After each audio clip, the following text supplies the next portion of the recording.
이 당시 유대인들의 문제는 하나님의 말씀을 사람의 입장으로만 읽는다는 것입니다. 다시 말해 하나님의 사랑을 사랑으로 읽지 않고 사랑하라는 말씀으로 이용해 먹었다는 것입니다. 요한복음 5장 38절에 그 말씀이 너희 속에 거하지 아니하니 이는 그가 보내신 이를 믿지 아니함이라. 유대인들은 하나님 사랑과 이웃 사랑이 최고의 계명이라는 것을 모르는 자는 없는 것입니다. 그러나 유대인들은 하나님의 말씀을 내 의와 내 옳다는 도구로만 사용했습니다. 나 자신에 대한 회개와 탄식 없이 하나님의 말씀을 가지고 나의 옳다함과 공로만 쌓아 올랐다는 것입니다. 하나님 나라에 속한 자로 말씀을 열심히 연구하고 묵상을 해도 하나님 나라에서 벗어나고 딴 곳으로 가는 이유가 무엇입니까? 내가 기대하는 영성, 사람이 기대하는 하나님의 나라로만 읽기 때문에 믿음의 길을 잃어버리게 되는 것입니다. 어두운 밤 산길에서 길을 잃어버리는 것은 내 느낌으로 불안한 마음으로만 걷기 때문입니다. 지도를 보고 나침판을 보고 걸어가야지 내 입장으로만 걸어가면 산에서 길을 찾지 못합니다. 성경을 그런 식으로 보면 길을 잃어버리는 것입니다.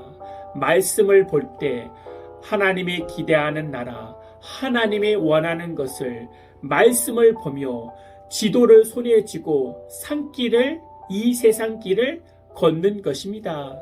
지도를 보면서 내 느낌이 아닌 것 같아도, 내 입장에 손해보는 것 같아도 그 성경 지도를 보고 계속 길로 가게 되면 결국 목적지에 도달하게 됩니다.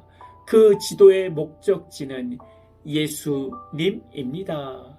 다포에서 거제 시내로 나갈 일이 있어 평상시대로 가던 길로 간 적이 있습니다. 그런데 내비게이션은 그 길로 가지 말고 돌아가라는 것입니다. 내비게이션의 말을 무시하고 늘 가던 학동길로 가게 되어서 1시간이나 막힌 적이 있습니다. 여름 휴가철에 이렇게 막히는지 저는 몰랐습니다. 내 느낌대로 믿으면 인생이 1시간 아니라 10년, 20년, 30년 막히는 것입니다. 나를 위해 하나님의 말씀을 이용하는 것도 잘못된 신앙입니다. 하나님의 말씀을 말씀대로 믿고 그 하나님의 말씀으로 나의 잘못된 감정의 기준을, 느낌의 기준을 씻어내야 합니다. 그리고 말씀 앞에 순종해야 합니다.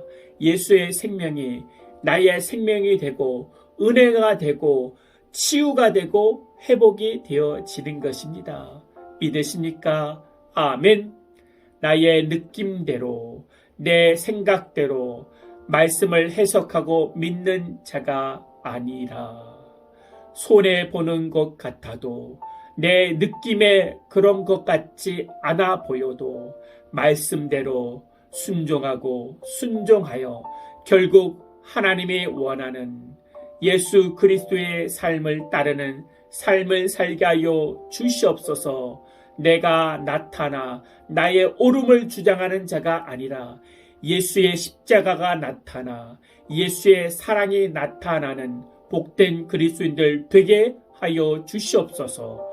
주 예수 그리스도의 이름으로 기도하옵나이다. 아멘.